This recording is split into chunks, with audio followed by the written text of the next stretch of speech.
Hello and welcome to The Public Good. This is Dejia James from Partnership for the Public Good, or PPG, which unites over 365 community organizations working to build a better Buffalo. We're delighted to join you every Tuesday at 10:30 a.m. on Power 96.5 FM and Mix 1080 a.m.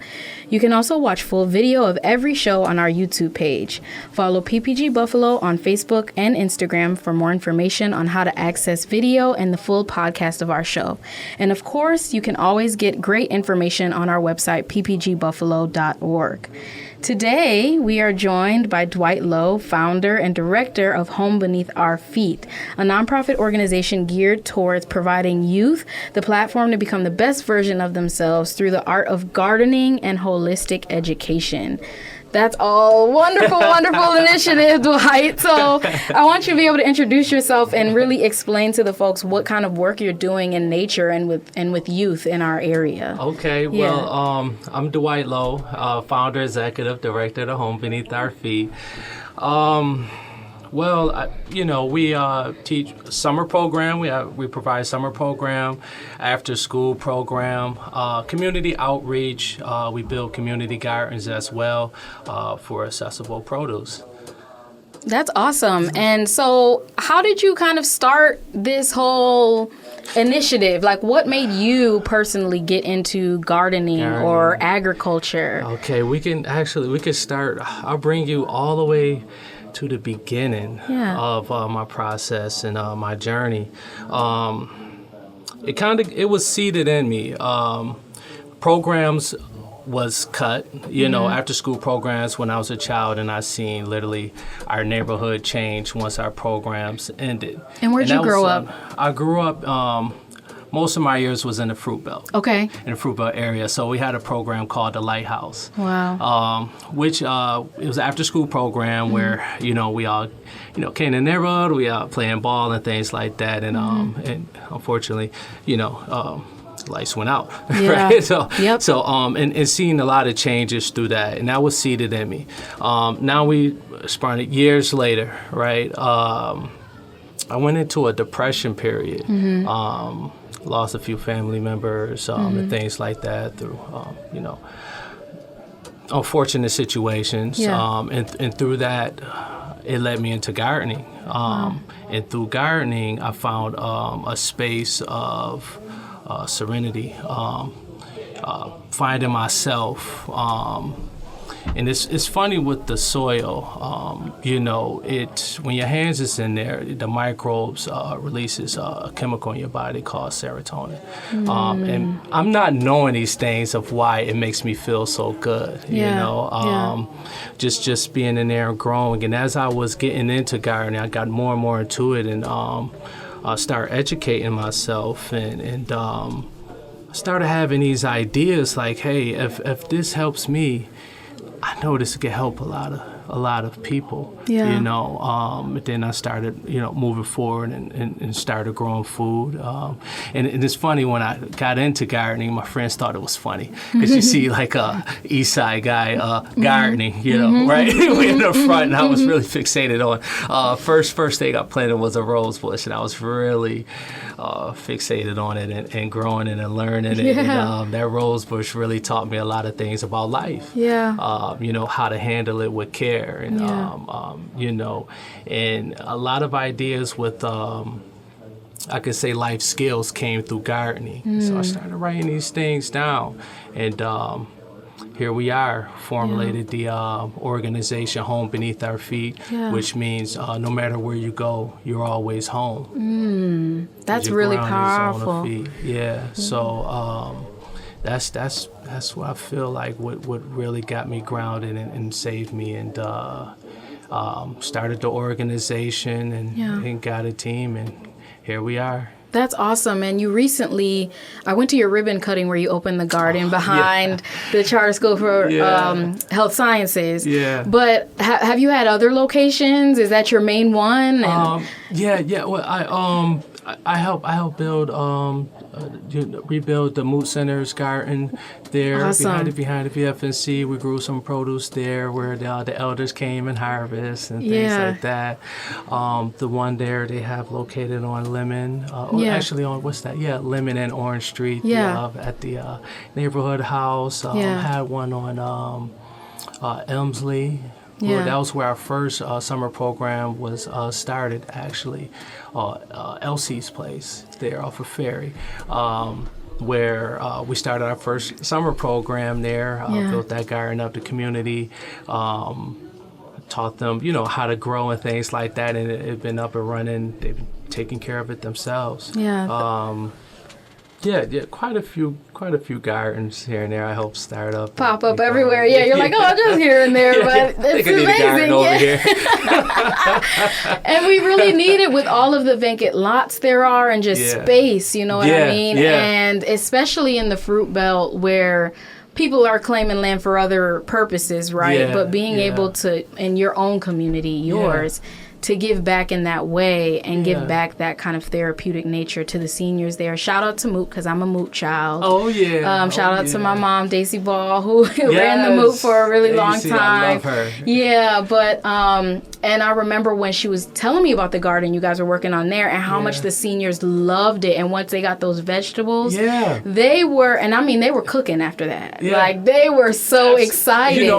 Food makes us feel good. Yeah. And just imagining just going there and picking fresh food right off the stem. Yeah. Right? And, where it's pumped with nutrients, right? And they were huge. Like, I think y'all had grew like zucchini. I don't remember what it was. Corn, it was the biggest thing I had ever seen in my life. It was huge. And it's probably because it's organic and had all of that love in there. But they were, better than anything you could get at a store. The secret is the foundation, and that's the secret of everything. That's awesome. And you mentioned the therapeutic nature of actually gardening. And I love how you mentioned the microbes in soil and there's an actual scientific, because, basis. I kind of be in my own space, like with, just energy. It feels good, but then they be like, okay, but how? Do you have the facts? Do you have the paperwork? Scientifically, right? Right. But and that's absolutely perfect, having on both ends of the spectrum. But it's definitely a healing agent. Even working with individuals with disabilities, had a garden, working with them, and can't think of exactly. Well, she had a kind of a short attention span, but when she garden, she calms down. She's focused. She want to water. She want to weed, and I'm just like, something with these gardens, something with gardening, and it's just nature, though. If you think about it, that's that's what it's all about. That's where we come from. And you just mentioned that you work with youth and maybe even adults I don't know of that have kind of disabilities and other things like that. How did you start getting into that work? My background, I worked for People Inc. Managed group homes for a few years. About 7 years actually with People Inc. and working with disability, those with special needs. So I didn't advertise it that way. It's just something happened where it gravitated towards towards me, and I just want to make sure everything is all accessible, because I truly feel that everyone should definitely be able to garden, and so now we make I like to call them tabling, raised beds, raised garden beds, and do some creative designs where it brings people there. So it's almost like, now that you're here, right? Let's have these discussions where food brings everyone here, and art as well. So I try to have like a balance between the two to really open the hearts of the community. That's awesome, and that's one of the biggest things that stood out to me when I went to your ribbon cutting were those raised beds where you showed us how accessible they were, and if people needed to lean on them, and being able to pull up a chair to one or whatever someone needs. And most people don't think about that when when we do our urban gardens, and so to have yours that is so accessible is absolutely amazing. Y'all have the beautiful fountain in there that you don't expect, a little surprise in the back. It's awesome. I try to be intentional when it comes to these gardens, because when we're in the space of healing, I've been there. I've been in that space. So when I come with these designs or what plants to put in different spaces, it's more of bringing the people up. You know, that's why it's a sensory garden, to bring us back to our senses. Like that particular garden we're discussing, unfortunately, I really hate going there, but it came from May 14th. That's where the birth of that particular garden came from. We had a cleanup day. It was a beautiful day. I try not to get too deep into that space, but it was a beautiful day. We was out there cleaning up the neighborhood. I mean, it was covering like 3 streets. It was a beautiful scene out there, over 45 people out there. And that happened at the same time. And we wanted to, how do we respond in the way of our core values and what we do for the community. We came up with a sensory garden. And it's all about bringing folks back to their senses, and being in the present time. Sometimes, we can be in the past, or we can be in the future, worrying about what's going on tomorrow. But try to create spaces where, we here today, and what's in front of us, and let's enjoy that and find that space to heal. Yeah, absolutely. No. And the power of that, especially like in a time, right, that we want to honor the lives that we lost then, but honor them not just by mourning them, right, but making something for community so that we can heal and move forward. And I think that's the biggest thing that... Have a good time doing it. And it was a great time, because your ribbon cutting was a great time. Yeah, it's all about having fun. We had the band out there. We had the food. Yeah, we got a band. We got some good food. We're gonna have some fun. Bring the kids out. And it's nothing about smiles. It's all about smiles and having a good time. And, why not? Better place to do it is in a garden. Absolutely. Right? Get yourself outside, because we can't be outside too often with the winter months. So exactly right. When we can, let's do it. And I just saw how happy all the babies were. You had the little activities, but the garden itself, I mean, half of them weren't even worried about the other little stuff, toys you had and stuff. They were at the garden. It was at the garden. And I just think now with technology, kids can kind of get detached from being outside, right? So having that space, and you really cultivating that is even with your summer program. And I want you to get in a little more like what you do with the summer program.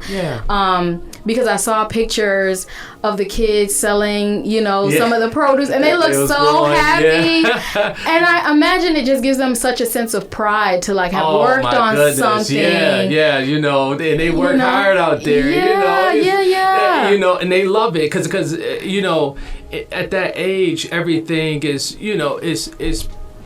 play for them. So you try to find it a way where it's educational for them, and they're they at the same, trying to find that balance of fun and education. And we find it in the garden.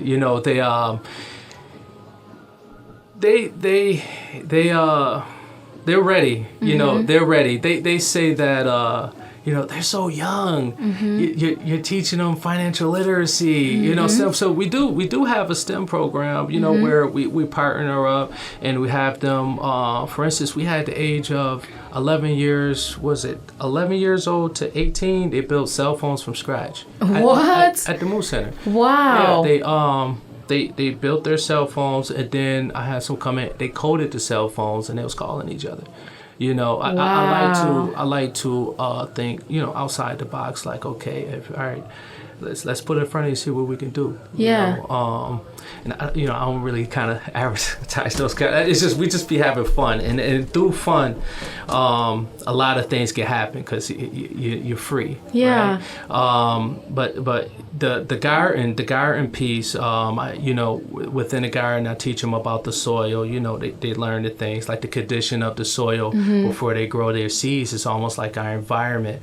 What's the condition of our environment, right? And can this seed grow in a dense area, in a confined area, like a clay, right? And then we test it out and see it like, oh, nothing popping there. So how does that feel in your environment, in your home, or how does that feel in the community? If you're feeling congested, do you think you're going to be able to prosper and grow? Because I see us all as a seed compact with a destination and a journey. Wow. And it just takes the certain environment to nourish that for us to grow and prosper.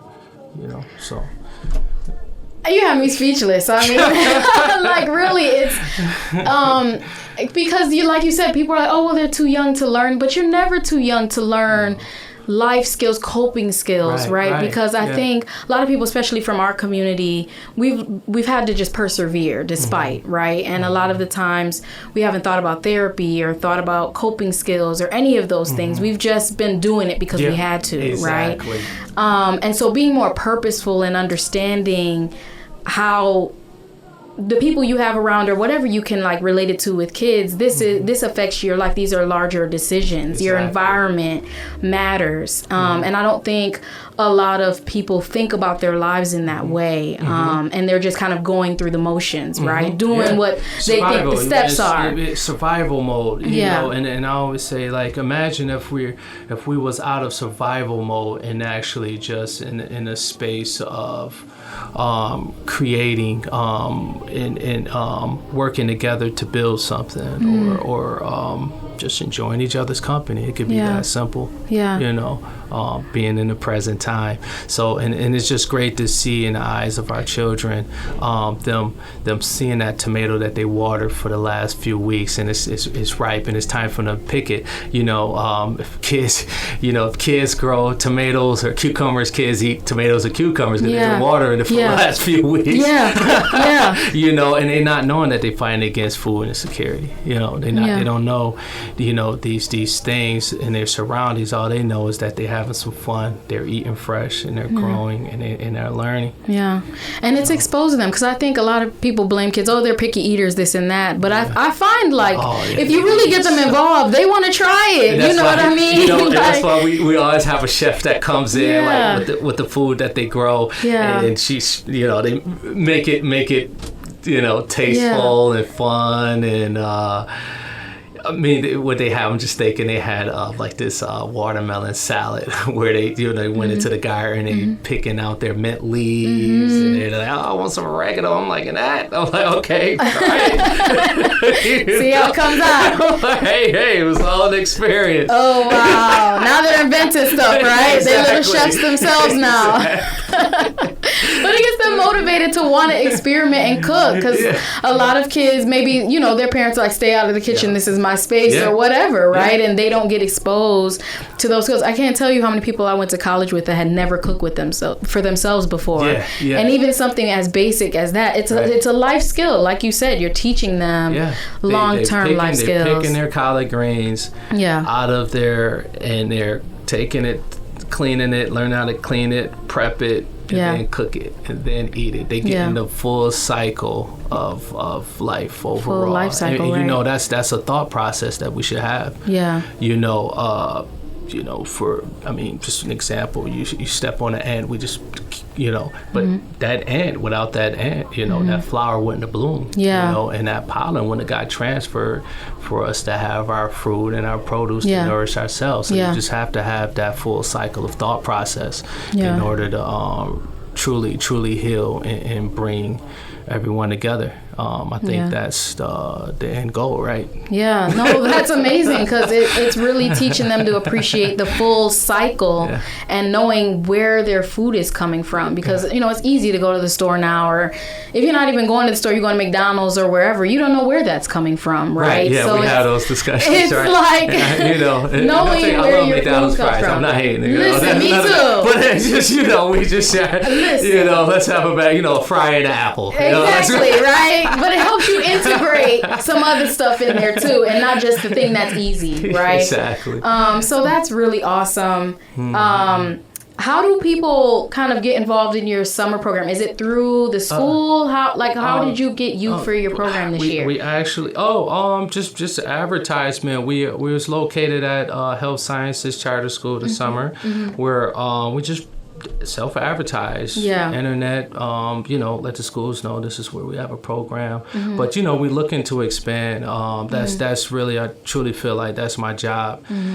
To have accessible programs for our kids to have you know, they say basically become the person that you wish you had. You know, and you know, just being there and creating these programs and having them out there so they can have something to do for a couple hours. That's awesome, right? Give the parents a little break, right? Exactly. Give them some time. Exactly. But and you mentioned the STEM program. So is that really a part of the summer program? Do you do things during the school year? So the thing is, we big on partnerships as well, because it takes a village to raise to raise a child. So we partner with WNY STEM this year.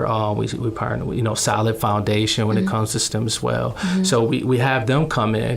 We bring the experts in and come in and do this STEM project where they're building their robots and things like that, because technology is a thing. I don't want to bring them all the way to the woods per se, right? And they don't know nothing about tech, and they're like, okay, but we have that segment as well. We have financial literacy where we partner with a bank, so they come in and teach them financial literacy, because I like to prep them to get them ready for their farmers market. So they learn cash exchange, they learn how to count the money, they learn how to price their produce.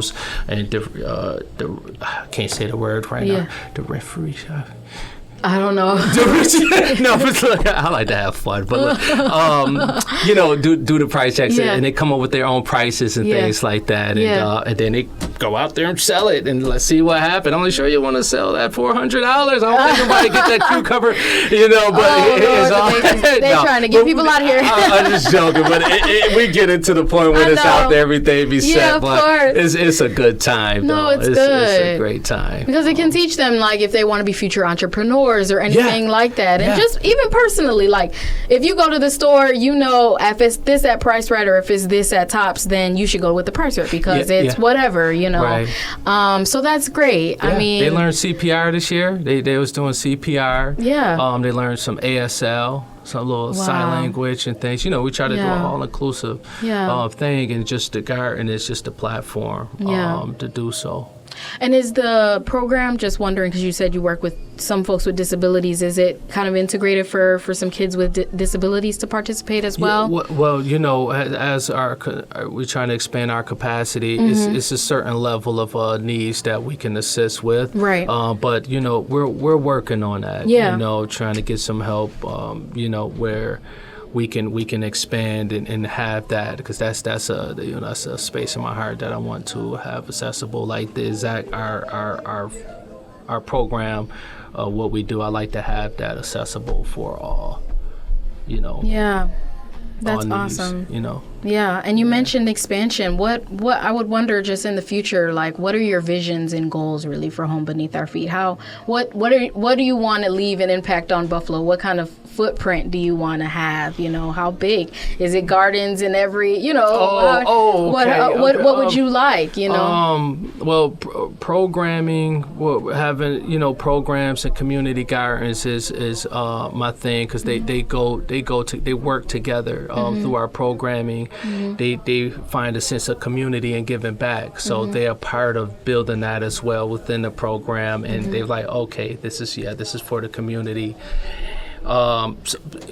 Programming, community gardens, and outreach. Doing resource days and bringing folks in and doing things like that. Yeah, no, that's really great. Did I answer your question? No, you are totally answering my question. Okay. I mean, I think you've answered a million things in between that I didn't even know we were going to get to between STEM and ASL and all this other stuff. I mean, you're really doing amazing things for community, and I hope our listeners are able to plug in their youth, or even, and that's the other question I wanted to ask you, for adults, right, that want to help with Home Beneath Our Feet, or, just anything. I don't know what kind of help you need, if it's volunteers, if it's builders to build more garden beds, I don't know. But what type of resources would you need from community to really help Home Beneath Our Feet?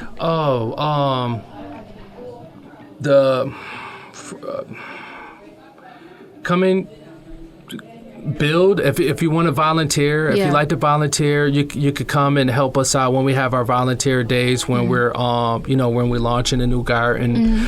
Come in, help transfer the soil, do some planting, learning. It's always an educational process as well, because I like to have that discussion while we're volunteering, so they can have that information to take it home, so they can have a garden of themselves. Volunteering, come to the events and and enjoy yourself. I haven't really, said like how can I move the I'll be so with my head to the ground and just doing what I'm doing and trying to make these things happen. I gotta get out the garden sometimes. But just come on down. We got volunteer days and that's what it's about. That's awesome. And I saw there was some donation links on your website. I want to plug that. Also, people can put what was it, like placards or something in the garden? There was something that you had. So we have it almost like a memory stones that you could purchase on our website that you can place in the sensory garden where we have some benches dedicated to the space and. We try to make it personal. The neighbors on the street has been unbelievable. We have a neighbor that cuts the grass every once in a while. We have another neighbor that waters it. Put things back in place when they're being moved. Close the umbrellas on the tables and things like that. And you could purchase. You could purchase things like that on the website. And they have a donation if you'd like to donate. That's available as well. Cash App, Home Beneath Our Feet, or the website Venmo, Home Beneath Our Feet, or reach out to me any way possible, Facebook, Instagram, wherever you feel in your heart how you can help us push the mission forward so we can not change lives but help lives grow. Absolutely. And then I'm wondering, in the winter months, what happens? Do you guys kind of just go dormant for a little while, or are there other things you work on? After school programs. So we run after school programming, mentorship through fitness programming, where we do mentorship, where they learn the agriculture pieces, but it's more of career path, right? Helping them find themselves, getting into details, have community conversations, and it's just a wraparound mentorship. And then we go into fitness as well. So right after that, we get into fitness, exercise, and prep them for whatever sport they like. Oh, that's awesome. It's pretty so tailored. Just body well-being, mental well-being, everything. You're covering all the bases here. Yeah, it sounds busy, but it is. It's the pie. It's that full cycle. Yeah, absolutely. Well, I hope this was really informative for our listeners. I know I learned a ton that I've already been to some of your events and I didn't even know the full scope of all of this. So I appreciate you so much. I gotta get better with advertising. No, and this is part of it. So you've already begun. Beautiful. First step. So this is amazing, and I really hope people are able to connect with you, Health Sciences Charter School, any of those other resources. Your website, homebeneath-our-feet.org. Okay, and so if our listeners can go there, visit, donate, and get in contact with Dwight, get your babies involved. Let's go. Bring the kids. Yeah, bring them. What ages, by the way? Summer programs age 7 to 11. Okay. All right. Yeah. And so we thank you, Dwight, so much for being here. This is Dejia James with Partnership for the Public Good, or PPG, uniting over 365 organizations working to build a better Buffalo.